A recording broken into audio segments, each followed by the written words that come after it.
तपाईले उहाँलाई चिन्नुहुन्छ? चिन्नुहुन्छ? उहाँको नाम के हो? केपी शर्मा ओली। केपी शर्मा ओली। सुन्नु न, उहाँको बारेमा धेरै व्यक्तिले नराम्रो नराम्रो कुराहरू गर्छन्, उहाँको धेरै आलोचना गर्छन्, उहाँको एकदम राम्रो राम्रो कामको बारेमा तारिफ गरिदिनु न आज।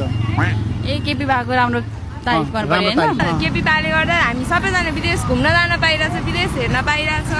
अब हाम्रो देशमा डलरहरू कति मजाले आइरहेको छ, हाम्रो इन्कमहरू हैन यसरी।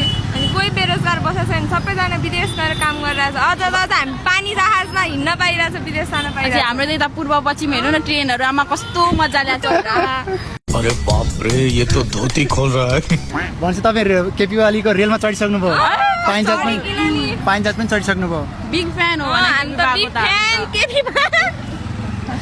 अनि अझै हाम्रो अब हामी मात्र नभइकन, अब हामी भर्खरै भनौँ न, हामी मात्र नभइकन हाम्रो मम्मी बाबाहरूले पनि के विदेश घुम्न जानु पाइरहनु भएको छ, उतै बसेर कामको एक्सपिरियन्स लिइरहनु भएको छ। विदेश जान चाहिँ किन पाउनु भयो तपाईँ? कामको एक्सपिरियन्स लिन पाएर।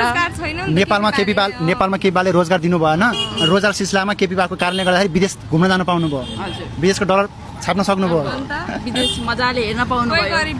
कोही पनि गरिब भएन भन्छ। केपी बाको एकदम राम्रो तारिफ गर्नुभयो त तपाईँहरूले त। हामी त एकदम फ्यान हो, खल्ती घुम्ने।